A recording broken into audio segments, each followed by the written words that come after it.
Hello friends, welcome to the success Kendra. देखिए friends, आज से हम लोग एक न्यू बुक स्टार्ट कर रहे हैं और यह बुक जो है बिहार के सभी एग्जाम्स के लिए, जैसे कि अभी 67th बीपीएससी होगा, 68th बीपीएससी होने वाला है, Bihar SSC CGL, Bihar 10+2 inter level vacancy, Bihar दरोगा, Bihar police, Bihar civil court, सभी के लिए काफ़ी इंपॉर्टेंट है। और यह बुक जो है एडुटेरिया का नया बिहार स्पेशल का बुक है। इसमें सेट वाइज प्रश्न दिए गए हैं और एक सेट में 50 क्वेश्चन दिया गया है। तो आज हम लोग सेट नंबर 1 को डिस्कस करेंगे। सभी सेट को मैं सेट वाइज कवर करा दूंगा आपको। चैनल पर अगर आप पहली बार विजिट कर रहे हैं तो चैनल को सब्सक्राइब करके बेल आइकन को जरूर दबा लीजिएगा, ताकि जब भी इसी तरह का कोई भी इंपॉर्टेंट वीडियो अपलोड किया जाए तो उसका नोटिफिकेशन सबसे पहले आपके पास पहुंच जाए। तो चलिए फ्रेंड्स, बिना देरी किए हुए आज का सेशन स्टार्ट करते हैं। फ्रेंड्स, पहले प्लीज़ वीडियो को लाइक कर दीजिए और जब सेशन समाप्त होगा तो इसे शेयर भी जरूर कर दीजिए। देखिए, जैसे मैंने आपको बताया कि आज से हम लोग एडुटेरिया का जो नया बुक आया हुआ है बिहार स्पेशल का, उसको कवर करेंगे। और आज हम लोग सेट नंबर 1 को कवर करेंगे, क्योंकि इसमें सेट वाइज प्रश्न दिए गए हैं और एक सेट में 50 क्वेश्चन दिया गया है। चलिए शुरू करते हैं आज का सेशन। पहले प्लीज़ वीडियो को लाइक कर दीजिएगा। पहला प्रश्न पढ़ेंगे। पहला प्रश्न है कि बिहार के किस भाग में सर्वप्रथम पुरापाषाण कालीन औजार प्राप्त हुए हैं? बताइए इसका राइट आंसर क्या हो जाएगा। तो देखिए, सबसे पुराने अवशेष आरंभिक पूर्व प्रस्तर युग के हैं। आरंभिक पूर्व प्रस्तर युग के हैं। यहाँ पर मैं आपको लिख देता हूँ, ठीक है। मुंगेर, नालंदा, गया और पटना जिलों में उत्खनन से पत्थर की कुल्हाड़ी, विभिन्न उपयोग में लाए जाने वाले पत्थर के औजार इत्यादि प्राप्त हुए हैं। अगर हम बात करें कि मध्य पाषाणकालीन औजार कहाँ से प्राप्त हुए हैं, यानी कि मध्यवर्ती प्रस्तर युग के अवशेष जो है ये कहाँ से प्राप्त हुए हैं, तो ये प्राप्त है मुंगेर से, ठीक है। नवपाषाणकालीन औजार यानी कि नव प्रस्तर युग जो है इसके अवशेष कहाँ से प्राप्त हुए हैं, तो याद रखना आपको, अगर पूछा जाए कि नवपाषाणकालीन औजार कहाँ से प्राप्त हुए हैं, तो ये प्राप्त हुए हैं सारण जिले के चिरांद, यहाँ मैं लिख देता हूँ सारण जिले के चिरांद, और वैशाली के चेचर से प्राप्त हुआ है, ठीक है। प्रश्न में पूछा गया है कि पुरापाषाणकालीन औजार कहाँ से प्राप्त हुए हैं, तो मैंने आपको बताया पटना, मुंगेर, गया, नालंदा, यानी कि दक्षिणी भाग। ऑप्शन नंबर ए इसका राइट आंसर हो जाएगा। चलिए आगे बढ़ेंगे कि बिहार को जानने के लिए सर्वाधिक प्राचीन साहित्यिक स्रोत कौन सा है, तो ये आपका अथर्ववेद है। और देखिए यहाँ पर ध्यान देंगे कि मगध का सर्वप्रथम उल्लेख जो है, मगध का सर्वप्रथम उल्लेख जो है यह अथर्ववेद में मिलता है। इसको भी आप निश्चित रूप से ध्यान रखेंगे। चलिए तीसरा प्रश्न है कि बिंबिसार ने मगध साम्राज्य की राजधानी कहाँ बनाया था, तो ये आपको भी पता होगा। बिंबिसार ने कहाँ पर बनाया था, तो गिरिब्रज में बनाया था। ऑप्शन नंबर ए जो होगा राइट आंसर इसका हो जाएगा। नेक्स्ट क्वेश्चन है कि मौर्यकालीन नगर प्रशासन में कितनी समितियों का सहयोग प्राप्त था, तो यहाँ पर फ्रेंड्स आप ध्यान देंगे। देखिए, मौर्यकालीन नगर व्यवस्था की जानकारी मेगास्थनीज की पुस्तक इंडिका में मिलती है, और इस पुस्तक में मेगास्थनीज ने नगर के प्रशासन के लिए 6 समितियों का जो है वर्णन किया हुआ है। राइट आंसर इसका ऑप्शन नंबर बी हो जाएगा, 6 समितियों का सहयोग प्राप्त था, ठीक है। वहीं अगर हम बात करें कि प्रशासन को सुचारू रूप से चलाने के लिए साम्राज्य को 5 भागों में बांटा गया था। कितने भागों में? 5 भागों में बांटा गया था।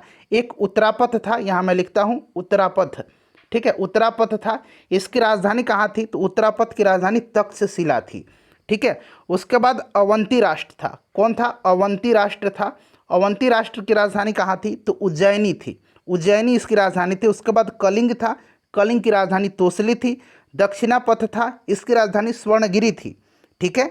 और उसके बाद 5वां जो था वो प्रासी यानी कि पूर्वी प्रांत था, और इसकी राजधानी पाटलिपुत्र थी। तो इसको भी ध्यान रखना है, 5 प्रमुख भागों में विभाजित किया गया था। और यहाँ पर समिति पूछेगा तो 6 समिति।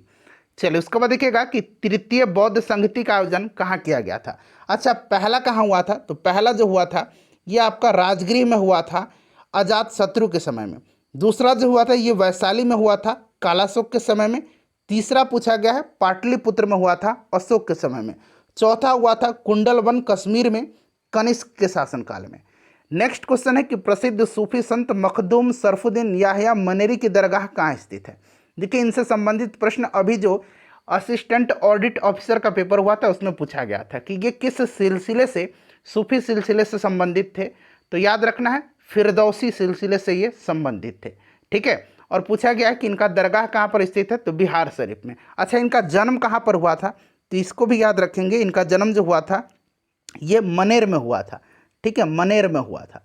चलिए आगे बढ़ेंगे कि तुगलक काल के समय बिहार की राजधानी कहाँ थी। तो तुगलक काल के समय बिहार की राजधानी जो थी ये कहाँ पर थी, तो राजधानी बिहार शरीफ थी। ऑप्शन नंबर बी हो जाएगा राइट आंसर।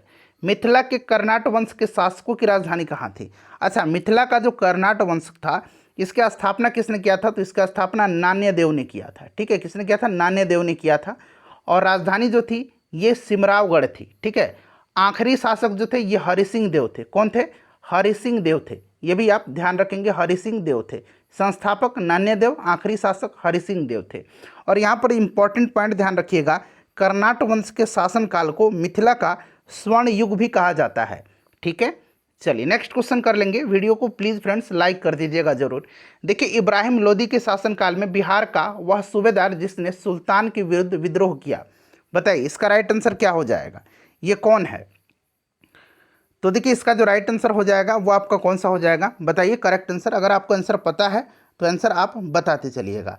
देखिए इसका जो करेक्ट आंसर है वो आपका दरिया खां नुहानी हो जाएगा। कौन है, दरिया खां नुहानी। ठीक है, चलिए उसके बाद नेक्स्ट क्वेश्चन कर लेंगे कि खिलजी वंश के समय के कुल सिक्के किस क्षेत्र से प्राप्त हुए हैं। तो ये प्राप्त कहाँ से हुए हैं, तो ये भोजपुर से प्राप्त हुए हैं। ठीक है, चलिए वह प्रथम मुगल सम्राट जिसका राज्याभिषेक बिहार में हुआ था, तो ये कौन था फ्रेंड्स, बताइए राइट आंसर कौन था। तो ये फर्रुखसियर था। कौन था, यह फर्रुखसियर था। ठीक है, ध्यान रखिएगा कौन था फ्रेंड्स, फर्रुखसियर था। राइट आंसर इसका हो जाएगा आपका ऑप्शन नंबर यहाँ पर फर्रुखसियर, जो कि ऑप्शन नंबर डी में दिया गया है। ठीक है, और फर्रुखसियर का जन्म पटना में हुआ था और 1713 में जो है इसका राज्याभिषेक पटना में हुआ था। ठीक है, चलिए आगे बढ़ेंगे कि बिहार में सैनिक अभियान आयोजित करने वाला पहला सुल्तान कौन था। पहला सुल्तान जो था सैनिक अभियान ये इल्तुतमिश था। Option number B right answer हो जाएगा। नेक्स्ट क्वेश्चन है कि बंगाल के किस नवाब ने मुंगेर को राजधानी बनाया था, बताइए किस नवाब ने मुंगेर को राजधानी बनाया था। तो फ्रेंड्स यह जो बनाया था, यह बनाया था कौन, तो यह बनाया था आपका मीर कासिम ने। मीर कासिम राइट आंसर हो जाएगा। ऑप्शन नंबर यहाँ पर देखिए ए करेक्ट आंसर हो जाएगा। ठीक है, चलिए बिहार को अलग राज्य के रूप में स्थापित करने के लिए किस राजनेता का सक्रिय योगदान रहा था। तो ये कौन थे, सच्चिदानंद सिन्हा थे। सच्चिदानंद सिन्हा थे। उसके बाद देखिए बिहार में व्यक्तिगत सत्याग्रह के पहले सत्याग्रही कौन थे। पहले सत्याग्रही पूछा गया, बताइए राइट आंसर इसका क्या हो जाएगा। तो पहले सत्याग्रही जो थे ये श्री कृष्ण सिंह थे और दूसरे सत्याग्रही अनुग्रह नारायण सिंह थे। नेक्स्ट क्वेश्चन है कि पटना का चर्चित सचिवालय गोलीकांड कब हुआ था, बताइए सचिवालय गोलीकांड जो है ये कब हुआ था। इंपॉर्टेंट क्वेश्चन है, राइट आंसर आपको बताना है। तो देखिए यह गोलीकांड जो हुआ था यह 11 अगस्त 1942 को हुआ था, भारत छोड़ो आंदोलन के दौरान। और इसमें जो 7 शहीद हुए थे ये कौन कौन से थे, इनका नाम भी याद रखना है।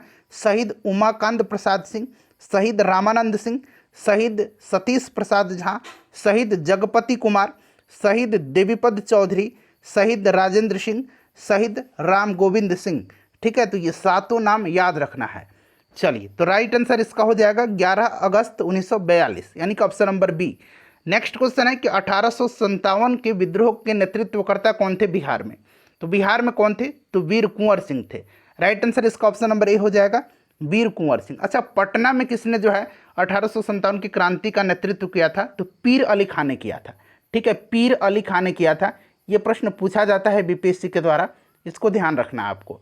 नेक्स्ट क्वेश्चन कर लेंगे कि बिहार में हुए नोनिया विद्रोह के दौरान कौन सा जिला प्रभावित हुआ था, बताइए नोनिया विद्रोह आपसे पूछा जा रहा है। तो देखिए फ्रेंड्स ये जो नोनिया विद्रोह हुआ था ये सोरा उत्पादन में लगे नोनिया जाति के शोषण के विरोध में हुआ था। ठीक है फ्रेंड्स, और बिहार का जो क्षेत्र ये प्रभावित हुआ था ये हाजीपुर, तिरहुत, सारण और पूर्णिया हुआ था। तो यहाँ पर देखेंगे आप वैशाली दिया गया है, पूर्णिया है और सारण दिया गया है। तो राइट आंसर 1, 2, 4 इसका करेक्ट आंसर हो जाएगा, यानी कि ऑप्शन नंबर सी। चलिए नेक्स्ट क्वेश्चन कर लेंगे कि असहयोग आंदोलन के दौरान हुए नशाबंदी आंदोलन में बिहार का कौन सा क्षेत्र प्रभावित हुआ था। तो ये प्रभावित जो क्षेत्र हुआ था ये सभी क्षेत्र हुए थे, शाहाबाद, पटना, गया और चंपारण। तो 1 से अधिक इसका राइट आंसर हो जाएगा। अगला प्रश्न है कि बिहार में किसान आंदोलन को प्रसारित करने में महत्वपूर्ण योगदान किसने दिया था, बताइए इसका राइट आंसर क्या हो जाएगा। बहुत ही इंपॉर्टेंट क्वेश्चन है। देखिए अगर आपको आंसर पता है फ्रेंड्स तो आंसर आप कमेंट बॉक्स में दे करके बताते चलिएगा। तो देखिए बिहार में किसान आंदोलन यहाँ पर पूछा गया है। तो अगर हम बात करें कि बिहार में किसान आंदोलन से जुड़े कौन कौन से व्यक्ति थे, तो स्वामी सहजानंद सरस्वती का नाम तो आपको याद ही होगा। ठीक है, तो देखिए बिहार में किसान आंदोलन की शुरुआत जो है स्वामी सहजानंद सरस्वती के नेतृत्व में हुई थी, और इन्होंने स्वामी सहजानंद सरस्वती ने 1929 में जो है बिहार प्रांतीय किसान सभा की स्थापना किया था, और इस सभा का विस्तार बिहार के गांवों में करने में उन्हें कार्यानंद शर्मा, राहुल संकीर्त्यायन, पंचानन शर्मा, यदुनंदन शर्मा, इन सभी वामपंथी नेताओं ने किया था। तो यहाँ पर देखिए कार्यानंदन शर्मा, यदुनंदन शर्मा और राहुल संकीर्त्यायन का नाम दिया गया है।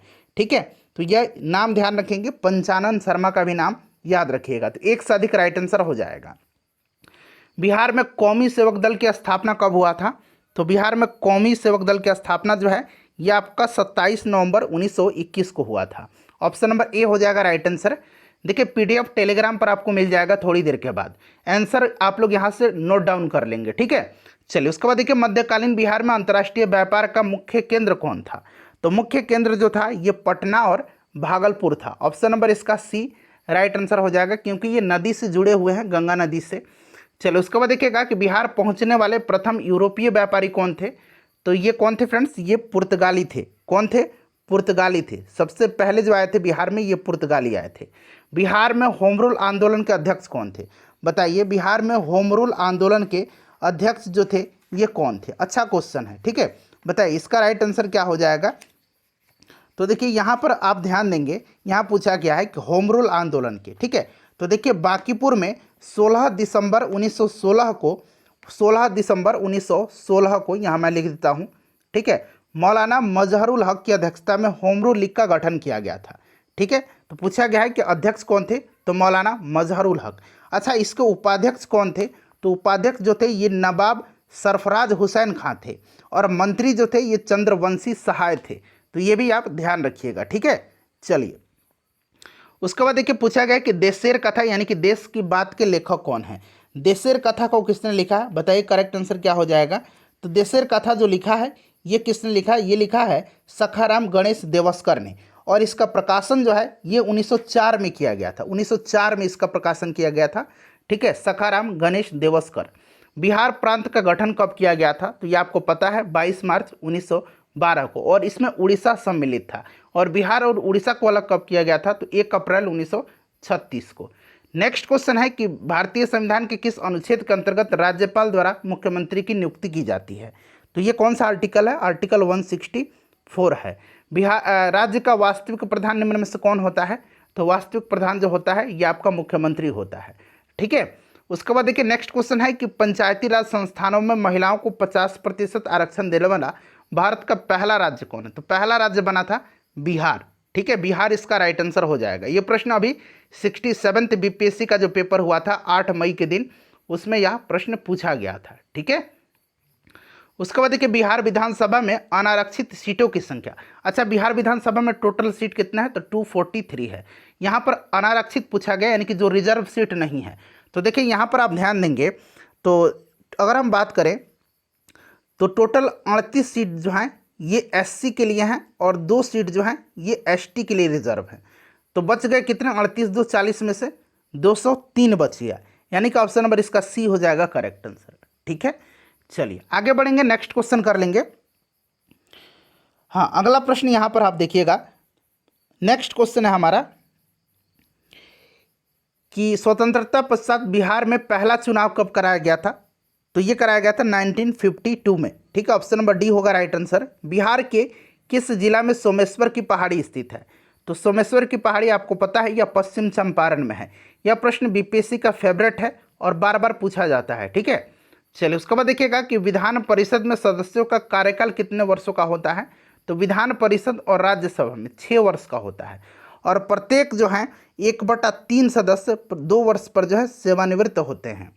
नेक्स्ट क्वेश्चन है कि आपातकाल के समय किसी भी राज्य में विधानसभा की अवधि कब तक बढ़ाई जा सकती है, तो यह अवधि 6 माह तक जो है विधानसभा की बढ़ाई जा सकती है। 6 माह राइट आंसर हो जाएगा। वहीं देखिए लोकसभा पूछा जाता है तो 1 साल होता है। बिहार में पहली बार राष्ट्रपति शासन कब लगा था, तो अच्छा बिहार में अब तक टोटल 8 बार राष्ट्रपति शासन लगाया जा चुका है। 1968-69 में पहली बार राष्ट्रपति शासन लगा था। 2011 की जनगणना के अनुसार बिहार की ग्रामीण तथा शहरी जनसंख्या का प्रतिशत कितना है? तो ग्रामीण का जो है ये कितना है? तो देखिए ग्रामीण जनसंख्या का जो प्रतिशत है ये 88.7% है और शहरी जनसंख्या का 11.3% है। ठीक है, तो राइट आंसर इसका ऑप्शन नंबर यहाँ पर देखिए बी करेक्ट हो जाएगा। नेक्स्ट क्वेश्चन है कि 2011 की जनगणना के अनुसार बिहार की जनसंख्या भारत में तीसरे स्थान पर है। इस बात को ध्यान रखना है। पहले और दूसरे स्थान पर कौन है? तो पहले स्थान पर उत्तर प्रदेश है, दूसरे स्थान पर महाराष्ट्र है। बिहार का पहला दूरदर्शन केंद्र कहाँ स्थापित किया गया था? तो फ्रेंड्स यह किया गया था मुजफ्फरपुर में। नेक्स्ट क्वेश्चन है कि बिहार की प्रथम चीनी मिल मढ़ौरा सारण में इसकी स्थापना कब की गई थी? चलिए इसका आंसर आप मुझे कमेंट करके बताइएगा। ये प्रश्न बार बार पूछा जाता है, इसीलिए इसका आंसर आप कमेंट करके मुझे बताइए। चलो उसके बाद देखिएगा कि कौन सा जिला पड़ोसी देश नेपाल के साथ सीमा साझा नहीं करता है। अच्छा, नेपाल के साथ सीमा साझा करने वाले टोटल जिले कितने हैं? तो याद रखना है टोटल जिले जो हैं ये 7 जिले हैं। कौन कौन से जिले हैं? तो सीतामढ़ी है, याद रखेंगे टोटल 7 जिले हैं। सीतामढ़ी है, किशनगंज है, अररिया है, सुपौल है, मधुबनी है, पूर्वी चंपारण है और पश्चिमी चंपारण है। इसमें पूछा गया नहीं है, तो नहीं राइट आंसर इसका क्या हो जाएगा बताइए? तो देखिए करेक्ट आंसर इसका शिवहर हो जाएगा। ठीक है, जैसे मैंने बताया सीतामढ़ी, किशनगंज, अररिया।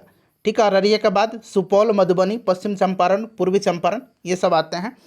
शिवहर राइट आंसर हो जाएगा इसका। बिहार के किस क्षेत्र में धारवाड़ चट्टान पाए जाते हैं?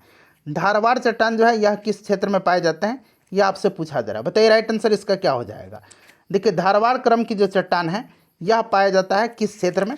बताइए करेक्ट आंसर इसका क्या हो जाएगा? तो देखिए इसका जो करेक्ट आंसर हो जाएगा फ्रेंड्स वो आपका हो जाएगा इसमें से ऑप्शन नंबर यहाँ पर दक्षिण पूर्व हो जाएगा। ठीक है, ऑप्शन नंबर ए हो जाएगा दक्षिण पूर्व में। दक्षिण पूर्व में जो है भूस्तरीय रचना वाले जिले आते हैं। ठीक है, और दक्षिण पश्चिम जो यहाँ पर देख रहे हैं, दक्षिण पश्चिम में जो है इसमें क्या आता है? तो दक्षिण पश्चिम में जो है फ्रेंड्स विंध्यन क्रम की चट्टान पाई जाती है। ठीक है, और यहाँ पर धारवाड़ पूछा गया तो धारवाड़ आपका हो जाएगा राइट आंसर इसका कौन सा? राइट आंसर इसका हो जाएगा दक्षिण पूर्व में। ठीक है, चलिए राइट आंसर इसका दक्षिण पूर्व हो जाएगा। चलिए अगला क्वेश्चन करेंगे, नेक्स्ट क्वेश्चन कर लेंगे। और दक्षिण पश्चिम में जो होता है वो आपको पता है कि रोहतास आता है और इस क्षेत्र में विंध्यन प्रकार की चट्टानें पाई जाती हैं। और धारवाड़ जो है ये आपका दक्षिण पूर्व हो जाएगा और इसमें मुंगेर, जमुई, नवादा ये सभी जिले आते हैं। अगला प्रश्न है कि गंगा के मैदानी क्षेत्रों की पुरानी कछारी मिट्टी निम्न में से किस नाम से जानी जाती है? तो फ्रेंड्स इसको जाना जाता है किस नाम से? इसको जाना जाता है बांगर के नाम से। ठीक है, राइट आंसर इसका हो जाएगा बांगर। ठीक है, पुरानी और नवीन जलोढ़ मिट्टी को खादर कहा जाता है। ठीक है, क्या कहा जाता है? खादर कहा जाता है।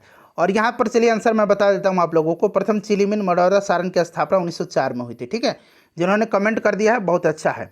देखिए उसके बाद नेक्स्ट क्वेश्चन है कि समुद्र तल से बिहार की औसत ऊंचाई कितने मीटर है? यहाँ मीटर में पूछा गया है।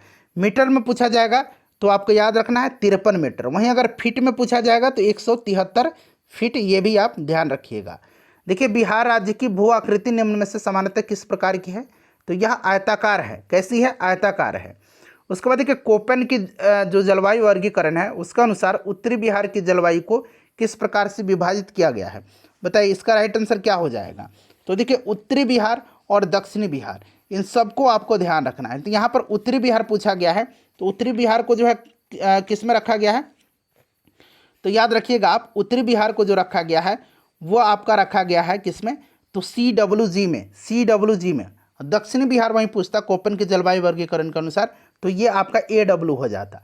चलिए उसके बाद देखिएगा कि बिहार का अधिकांश भाग निम्न में से किस प्रकार की मिट्टी से आच्छादित है? तो यह मिट्टी कछारी मिट्टी है। बिहार के कितने प्रमंडलों से होकर गंगा नदी प्रवाहित होती है? कितने प्रमंडलों से होकर के गंगा नदी प्रवाहित होती है? बताइए राइट आंसर इसका क्या हो जाएगा? तो कितने प्रमंडल हैं फ्रेंड्स? बताइए करेक्ट आंसर इसका। तो यहाँ पर मैं आपको बता देता हूँ कौन कौन से प्रमंडल हैं जहाँ से गंगा नदी होकर के प्रवाहित होती है। अच्छा, टोटल प्रमंडल कितने हैं? टोटल जो है बिहार में कितने प्रमंडल हैं पहले मुझे कमेंट करके बताइए। ठीक है, टोटल बिहार में कितने प्रमंडल हैं पहले आप मुझे कमेंट करके बताइए। देखिए अगर हम बात करते हैं कि किस किस प्रमंडल से होकर के गंगा नदी गुजरती है तो बिहार में टोटल जो है कितने प्रमंडल हैं? 9 प्रमंडल हैं। 9 में से 7 प्रमंडल से होकर के गुजरती है। कौन कौन से? तो उंगली पर काउंट कीजिएगा। पटना, सारण, तिरहुत, दरभंगा, मुंगेर, भागलपुर और पूर्णिया से होकर के। मगध और कोसी से होकर के नहीं निकलती है। ठीक है, मगध और कोसी ये 2 प्रमंडल हैं जहाँ से गंगा नदी नहीं निकलती है। ठीक है, तो 7 इसका राइट आंसर हो जाएगा। ठीक है फ्रेंड्स। वहीं अगर आपसे पूछा जाता है कि गंगा नदी जो है बिहार के, अगर पूछा जाता है कि कितने जिलों से होकर के गुजरती है, इसके तट पर कितने जिले आते हैं, तो 12 जिले आते हैं, 12 जिले आते हैं। ये सब ध्यान रखना आपको। चलिए उसके बाद देखिए, ककोलत जलप्रपात बिहार के किस जिले में है, तो ककोलत नवादा में है। निम्न में से कौन सा जलकुंड जो है राजगीर में स्थित नहीं है, राजगीर में स्थित नहीं है, यह आपसे पूछा गया है। तो यहाँ पर आप देखेंगे लक्ष्मण कुंड जो है ये मुंगेर में है। कहाँ पर है, लक्ष्मण कुंड जो है ये मुंगेर में है। ठीक है, तो ये वाला नहीं है, बाकी सभी जो है मखदूम, सूर्य कुंड और गोमुख कुंड ये राजगीर में है, लक्ष्मण कुंड मुंगेर में है। बिहार का किस जिला को मक्का का घर कहा जाता है, तो मक्का का घर जो है ये कहा जाता है बेगूसराय को। किसको कहा जाता है, बेगूसराय को। देखिए सेट नंबर 1 मैंने कंप्लीट करा दिया। वीडियो को लाइक कर दीजिए, शेयर कर